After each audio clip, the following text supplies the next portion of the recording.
We've all heard the expression, all work and no play makes Jack a very dull boy. Well, Solomon tried to do both of those. In fact, we've already seen in Ecclesiastes how he tried all play, and that was very dissatisfying. We'll now look at a text in Ecclesiastes chapter 2, beginning at verse 9, where he tries to find satisfaction and happiness in life by all work and toil and labor. In fact, the text tells us, "So I became great and surpassed all who were before me in Jerusalem. Also, my wisdom remained with me. And whatever my eyes desired, I did not keep from them. I kept my heart from no pleasure, for my heart found pleasure in all my toil. And this was my reward for all my toil.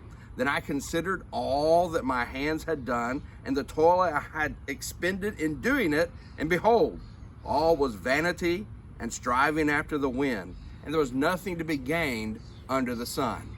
Now, we have to understand that obviously God wants man to work. In fact, when Adam and Eve were placed in the garden, they were given responsibility to work. And when you look further in the Bible, we read in the New Testament in 2 Thessalonians 3 verse 10 that if a man would not work, then neither should he eat. Solomon, the same man who wrote this in Ecclesiastes, wrote numerous passages in the book of Proverbs that condemn laziness.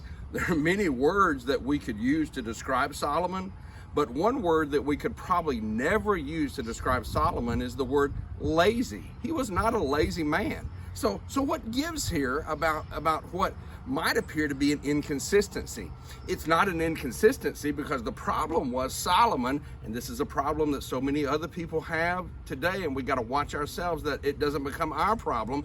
The problem was that Solomon put his whole life in his toil and his work. And if we're not careful, it can become all that defines us. It can become what we are.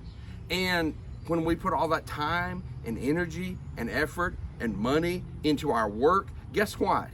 Our work becomes our God. Not the God of heaven, but work becomes our God. And it's where we try to find our happiness and the meaning of life.